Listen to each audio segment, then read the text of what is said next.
ಎಲ್ರಿಗೂ ನಮಸ್ಕಾರ. ನ್ಯೂಸ್ ಐಚಿನ್ ಕನ್ನಡದ ಡಿಜಿಟಲ್ ಕಾಂಟೆಂಟ್ಗೆ ಸ್ವಾಗತ. ನಾನು ಸುನೀಲ್ ಗೌಡ. ಸ್ನೇಹಿತರೆ, ಮುಂದೊಂದು ದಿನ ಸರ್ಕಾರಿ ಶಾಲೆ ಅನ್ನುವಂಥದ್ದು ಬರೀ ಹೆಸರಿಗಷ್ಟೇ ಇರುತ್ತಾ ಅನ್ನುವಂಥ ಅನುಮಾನ ಕಾಡೋದಕ್ಕೆ ಇತ್ತೀಚೆಗೆ ಪ್ರಾರಂಭ ಆಗಿದೆ. ಇದಕ್ಕೆ ಕಾರಣ ಅಂತಂದರೆ ರಾಜ್ಯದ ಬಹುತೇಕ ಸರ್ಕಾರಿ ಶಾಲೆಗಳು ಬಂದ್ ಆಗ್ತಾ ಇರುವಂಥದ್ದು. ಯಾಕೆ ಈ ಶಾಲೆಗಳನ್ನು ಬಂದ್ ಮಾಡ್ತಾ ಇದ್ದಾರೆ ಅಂದರೆ ಅದರಲ್ಲಿ ಪ್ರಮುಖವಾಗಿ ಎರಡು ಕಾರಣಗಳಿರುವಂಥದ್ದು. ಒಂದು ಪೋಷಕರ ಖಾಸಗಿ ಶಾಲೆಯ ವ್ಯಾಮೋಹ, ಮತ್ತೊಂದು ಕಡೆ ರಾಜಕಾರಣಿಗಳು ತಮ್ಮ ಖಾಸಗಿ ಶಾಲೆಗಳು ಮತ್ತು ಕಾಲೇಜುಗಳನ್ನು ತೆರೆದು ತಮ್ಮ ಶಾಲೆ ಕಾಲೇಜುಗಳನ್ನು ಉದ್ಧಾರ ಮಾಡ್ಕೊಳ್ತಾ ಇರುವಂಥದ್ದು ಮತ್ತೊಂದು. ಸೊ ಹೀಗಾಗಿ ರಾಜ್ಯದಲ್ಲಿ ಬಹುತೇಕ ಸರ್ಕಾರಿ ಶಾಲೆಗಳು ಬಂದ್ ಆಗ್ತಾ ಇದ್ದಾವೆ. ಅದರಲ್ಲೂ ಕೂಡ ಮಂಡ್ಯದಲ್ಲಿ ಕಳೆದ 10 ವರ್ಷದಲ್ಲಿ 300ಕ್ಕೂ ಹೆಚ್ಚು ಸರ್ಕಾರಿ ಶಾಲೆಗಳು ಬಂದ್ ಆಗಿರುವಂಥದ್ದು. ಈ ಶಾಲೆಗಳು ಬಂದಾಗಲಿಕ್ಕೆ ಪ್ರಮುಖ ಕಾರಣ ಏನು ಅಂತ ಹೇಳ್ತೀನಿ. ಅದಕ್ಕಿಂತ ಮುಂಚೆ ನೀವಿನ್ನೂ ಕೂಡ ನಮ್ಮ ಫೇಸ್ಬುಕ್, ಯೂಟ್ಯೂಬ್ ಹಾಗೂ ಇನ್ಸ್ಟಾಗ್ರಾಮನ್ನು ಫಾಲೋ ಮಾಡ್ತಾ ಇಲ್ಲ ಅಂದರೆ ಮಾಡಿ ಅಂತ ಹೇಳ್ತಾ, ಕಳೆದ 10 ವರ್ಷದಲ್ಲಿ ಮಂಡ್ಯ ಜಿಲ್ಲೆಯಲ್ಲಿ ಸುಮಾರು 300ಕ್ಕೂ ಹೆಚ್ಚು ಸರ್ಕಾರಿ ಶಾಲೆಗಳು ಬಂದಾಗಿವೆ. ಇದಕ್ಕೆ ಪ್ರಮುಖ ಕಾರಣ ಅಂತಂದರೆ ಸರ್ಕಾರಿ ಶಾಲೆಗೆ ಮಕ್ಕಳು ದಾಖಲಾಗ್ತಾ ಇಲ್ಲ ಅನ್ನುವಂಥ ಕಾರಣ ಕೊಟ್ಟು ಸರ್ಕಾರ 300ಕ್ಕೂ ಹೆಚ್ಚು ಸರ್ಕಾರಿ ಶಾಲೆಗಳಿಗೆ ಬೀಗವನ್ನು ಹಾಕಿರುವಂಥದ್ದು. ಮಂಡ್ಯ ಜಿಲ್ಲೆಯಲ್ಲಿ ಸರಿಸುಮಾರು ಒಟ್ಟು 1674 ಸರ್ಕಾರಿ ಶಾಲೆಗಳು ಪ್ರಸ್ತುತವಾಗಿ ತೆರೆದಿದ್ರೆ ಅನೇಕ ಶಾಲೆಗಳು ಈಗಾಗಲೇ ಬಂದ್ ಆಗಿವೆ.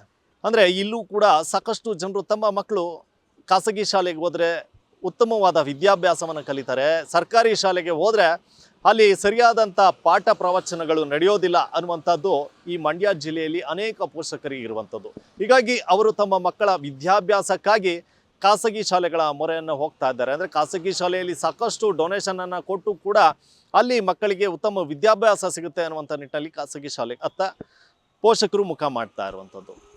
ಹೀಗಾಗಿ ಜಿಲ್ಲೆಯಲ್ಲಿ 300ಕ್ಕೂ ಹೆಚ್ಚು ಸರ್ಕಾರಿ ಶಾಲೆಗಳು ಬಾಗಿಲನ್ನು ಹಾಕಿರುವಂಥದ್ದು.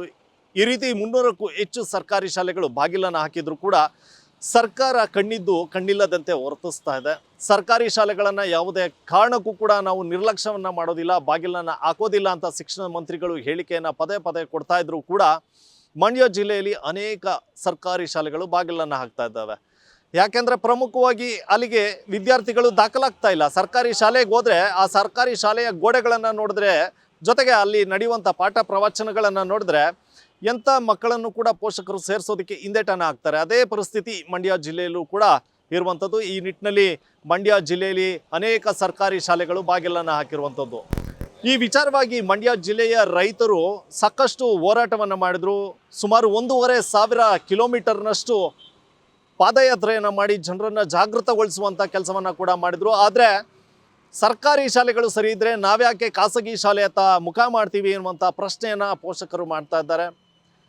ಹೀಗಾಗಿ ಮುಂದೊಂದು ದಿನ ನಾವು ಸರ್ಕಾರಿ ಶಾಲೆಯನ್ನು ಹೆಸರಿಗಷ್ಟೇ ಸರ್ಕಾರಿ ಶಾಲೆ ಇತ್ತು ಅನ್ನುವಂಥದ್ದನ್ನ ನೆನಪಿಸ್ಕೊಳ್ಬೇಕಾಗತ್ತೆ. ಹೀಗಾಗಿ ಈ ನಿಟ್ಟಿನಲ್ಲಿ ಸರ್ಕಾರಗಳು ನಿರ್ಲಕ್ಷ್ಯವನ್ನು ಮಾಡದೆ ಸರ್ಕಾರಿ ಶಾಲೆಯ ಅಭಿವೃದ್ಧಿಯ ಕಡೆ ಚಿಂತನೆಯನ್ನು ಮಾಡಬೇಕಾಗಿದೆ.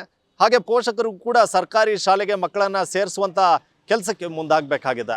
ನಿರ್ಭೀತ, ನಿಷ್ಪಕ್ಷಪಾತ, ವಿಶ್ವಾಸಾರ್ಹ ಸುದ್ದಿಗಳಿಗೆ ಮತ್ತೊಂದು ಹೆಸರಾಗಿರೋ ನ್ಯೂಸ್ 18 ಕನ್ನಡ ಈಗ ಆಪ್ನಲ್ಲೂ ಲಭ್ಯ ಇದೆ.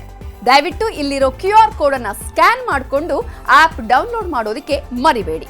ನಿಮ್ಮ ಬೆಂಬಲ ಹೀಗೆ ಸದಾ ನಮ್ಮೊಂದಿಗಿರಲಿ. ಧನ್ಯವಾದ.